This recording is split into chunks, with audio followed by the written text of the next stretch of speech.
Hello everybody, Skratch coming up with another Raid Shadow Legends video. We have the Shadowkin faction coming in to Plarium, guys. We have patch 3.4, we have the highlights dropped right here on the forum today, so we can actually check them out, have a look at the new champions coming in the next patch. Probably the patch will drop either on Monday, either on Tuesday together with the fusion. I can't remember if they said the 15th or the 16th for the new fusion, guys. That's my bad, I honestly forgot the date. But let's have a quick look at what to expect from it. So we have the Shadowkin faction. Shrouded in mystery, the Shadowkin hail from the furthest reaches of the eastern continent, beyond the Brimstone Path. Believed to have been under the brutal heel of the demon spawn for the last several hundred years, only recently have they cast off Shiro's yoke and throw their lot in with the other factions of the world. Fearsome warriors, all their years bent to evil purpose, have left a darkness about them. They have much to atone for, and only time will tell if they have truly regained their honor. So that's something we're gonna all see, if they regain their honor, if they're gonna be as badass as they sound and as they look. Hopefully they will be. Yep, a whole new faction is coming to Plarium. The mysterious Shadowkin are heavily based on Asian mythology and aesthetics, all brought in line with the overall dark fantasy style of Raid Shadow Legends. We're planning to expand the factions gradually, with batches of new champions arriving throughout multiple updates. Worry not, we're not going to unlock a Shadowkin crypt in Faction Wars until later, when there are enough champions for you to make a solid team. Awesome, so these are your news, guys. For whoever is still grinding for Lydia, it's not gonna happen just yet. So you still have a bit of time to actually clap it earlier before this faction drops in there. But here are the champions. We have Ganzin, legendary, Spirit Affinity attack champion from the Shadowkin faction. We have his A1 attacks one enemy 3 times. Each hit fills this champion's turn meter by 6%. We require 4 books in there. Seem like book-wise they all kind of require 12 plus, more or less. Multi-hits, good for the Fire Knight. Still Parting, attacks all enemies, has a 100% chance fully booked of placing a defense down debuff for 2 turns. Each critical hit fills this champion's turn meter by 10. So if I'm going in arena, I'm getting 40% turn meter. If I'm going in Faction Wars or dungeons, etc., I'll be getting 50% turn meter back from this hit, which is pretty good. 50% turn meter is not something you want to mess around with. Then we have his A3, attacks one enemy, will ignore unkillable buffs and shield buffs, fills this champion's turn meter by 30. Now this skill right here is on a 3-turn cooldown. Once you book it, you do get to up the damage quite a bit by booking the champion. So ignoring unkillable and shield buffs, Duchess, Swift Parry, bam, go down, you're dead. So it's gonna be a good counter for that. If you don't have a second Rotos to run with in arena or anything like that, he's gonna be a good counter for those sort of specific teams. He is Spirit Affinity, so he doesn't really have a lot of weak rivals, to say like this, because not many support champions that are Magic Affinity in arena at the moment. So I think he has a bit of potential. Now it depends what sort of multiplayers he has, but I think he could do some wonders. Fills this champion's turn meter by 60% instead if the target has 50% HP or less after this attack. So here I'm not sure if I kill the target, will I be getting that 60% turn meter? If so, that would be amazing, because I'll be managing to roll around a lot of turns. Also decreases the cooldown of the Still Parting and Fated Vengeance skills by 1 turn if this attack kills an enemy. So I'm decreasing the cooldown of this, bringing it down to 2-turn cooldown after it's fully booked. And I'm decreasing this one right here as well to 2-turn cooldown if I kill the enemy. So that's pretty solid. We have the passive, increases this champion's speed by 10 and resistance by 50 if there are fewer champions on this champion's team than the number of enemies on the enemy team. This effect always works when fighting bosses. Now, this ain't happening too often, only in the Spider to be more enemies in the team than in our own team, if somebody dies and things like that, but that's not really gonna happen. So that's the first legendary. Then we have the fusion right here, Yoshi the Drunkard. How I've told you guys before, he's gonna be a pretty badass champion. Buffs accuracy, buffs attack, lens through fear. So is not a bad champion at all. This is the fusion one. I'm not gonna go over it again because we've already talked about this champion before. Then we have Jin Toro. We have legendary magic attack champion, again from the Shadowkin. Attacks one enemy, grants an extra turn if this attack kills an enemy. Now with the A1, it's not that likely to kill an enemy unless it's like a nuker or something like that. Squishy champions. His A2, Blood Freeze, attacks one enemy, steals 100% of the target's turn meter, decreases the cooldown of Oni's Rage by 1 turn if the target is immune to turn meter reduction effects. So that's kind of like clan boss sort of situation. This champion right here, it does look good for clan boss. I'm not gonna lie about that. He looks pretty badass for clan boss. We have his A3, Oni's Rage, attacks one enemy, places a 60% defense down and a weaken debuff for 2 turns. Right, so that's on a 4 turn cooldown, 3 turn cooldown, fully booked. Once I'm using this skill right here, which is gonna be on 3 turn cooldown as well, I'm gonna decrease this to 2 turn cooldown and I'm gonna get to use it more often, because the reason you wanna use it more often on the same target, will attack 5 times instead of 1.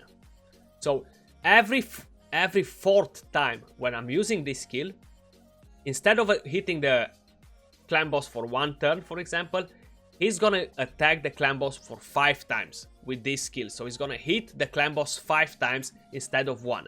Every 4th time when we use the skill, which is pretty badass. Making him go on a 2-to-1 ratio is gonna be good. The only problem is Seeker, he's passive. All turn meter fills effects are increased by 50% when used on this champion. Now that's a bit bad for 2-to-1 ratio teams with Seeker, because he'll be getting a ton more turn meter than the rest of the champions, so it's gonna be a bit more hard to speed tune him in the team, but run him with a Mashalet and he's gonna be fine. Increases ally attack aura in all battles by 29%, so that's the aura, sorry. Pretty good for clan boss. That's what I see potential in him towards clan boss, honestly. Then we have our epics. I knew that the chicks were epics, guys. I've told you. We have Sachi, Force Support Champion, attacks all enemies, has a 50% chance fully booked of placing a 50% decrease accuracy debuff for 2 turns. That's AoE. So how I said, all of them require over 12 books so far. Her A2, Heart Pierce, attacks one enemy, has a 100% chance fully booked of placing a 30% decreased crit rate debuff and a leech debuff for 1 turn. That's on 1 enemy. Now I'm wondering, this decreased crit rate, how good is gonna work, for example, in clan boss with that leech, right? That can be a bit of a good combo there. Shadow Ambush places a 50% increased attack buff on all allies for 2 turns, then attacks 1 enemy. Fills the turn meter of all allies by 20% if this attack is critical. Pretty decent, pretty decent. Then we have the passive, revives a random ally with 30% HP whenever this champion kills an enemy. Has a 50% chance of placing a fear debuff on all enemies for 1 turn whenever an ally is revived. That's a good passive as well. I'm wondering if it's gonna work combo with another reviver. Let's just say I'm using her with Arbiter. Arbiter is gonna revive. Will her passive come in play because we revived an ally? Will we have that 50% chance to land fear on all the enemy team? That would be awesome. So we have Oboro, Void Attack Champion as well. She looks pretty badass. These 2 designs, they looked actually awesome from what we've seen in the video. A1, Spreading Chaos, attacks 1 enemy, has a 50% chance fully booked of placing a defense down for 2 turns, will attack all enemies instead if the target is under 4 or more debuffs. That can sound pretty good for a dragon bosses, more or less, to be honest. Mystic Smoke attacks 1 enemy 2 times, the second hit has a 75% chance, 100% chance fully booked of transferring all debuffs from this champion to the target. So definitely good for the dragon when you're talking about that. Throwing back that weaken, she already has defense down, throwing down some poisons on the boss. It can be pretty good. The first hit has a 100% chance of stealing all buffs from the target when attacking under a veil or perfect veil. Pretty interesting as well. As long as you give her a lot of accuracy, she might be able to do something in arena as well. Then Ninja Arts places a 30% increased crit rate buff and a 30% increased crit damage buff on this champion for 2 turns, then attacks one enemy. Places a perfect veil buff on this champion for 2 turns if this attack is critical, which most probably you will be building the champion to have a full crit rate if you're building her to deal some damage there. Passive places a revive on dead buff on this champion for 3 turns whenever they receive a veil or perfect veil buff. Aura increases ally attack in dungeons by 33%. Pretty interesting aura as well, honestly, considering she's an attack champion. Then we have Tauragi the Frog, epic magic HP champion. Swamp Club attacks one enemy, has a 40% chance of placing a 50% decrease attack debuff for 2 turns.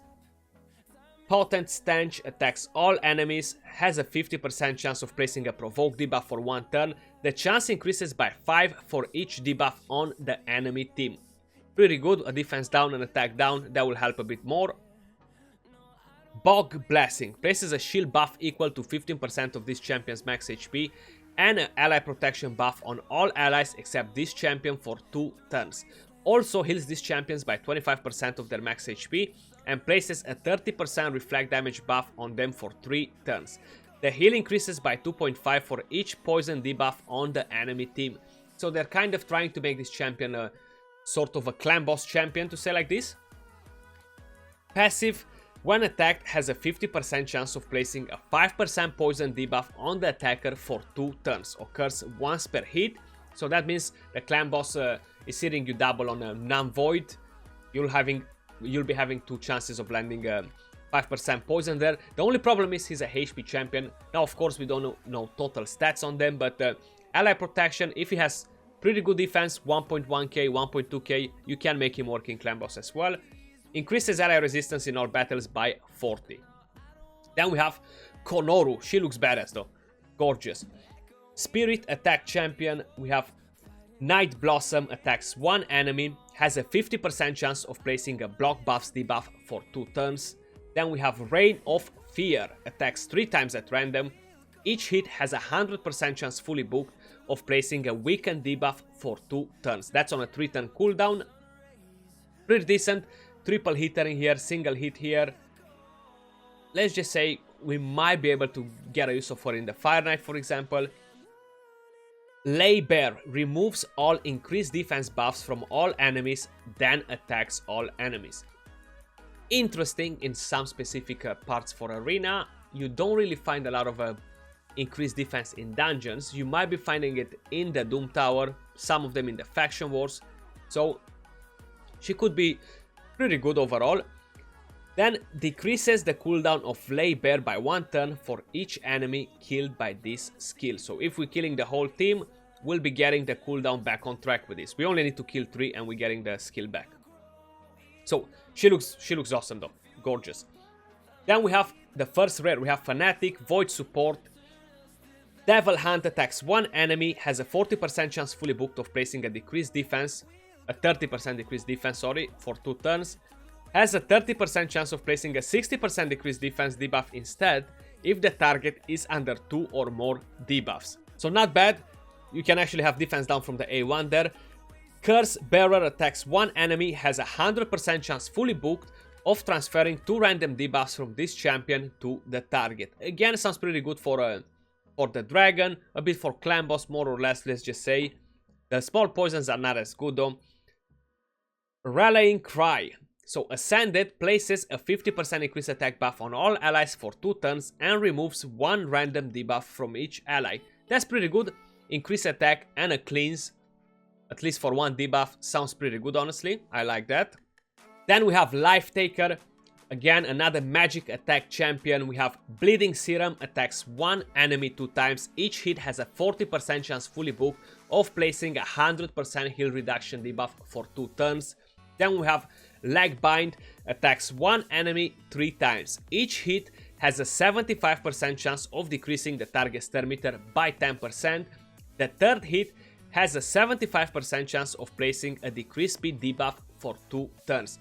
This is definitely Fire Knight champion for progression. She's magic affinity, she's not gonna be strong against stage 20, but for progression she's gonna be pretty badass if you manage to pull her and you're early on sort of a player. Places a veil buff on this champion for 1 turn and a 30% reflect damage buff on this champion for 2 turns. 100% Fire Knight champion. Life Taker. She looks pretty badass. Then we have Blood Mask, Force HP. Then we have Blood Mask, Force Affinity, HP based champion. Bone Crunch attacks one enemy, has a 45% chance of decreasing the target's turn meter by 10%. Foot Stomp attacks one enemy, has a 75% chance of placing a 15% decrease speed debuff for 2 turns. And we have the A3 Skull Fracture attacks one enemy, has a 100% chance of placing a stun debuff for 1 turn. So nothing too crazy with this champion, honestly. He's not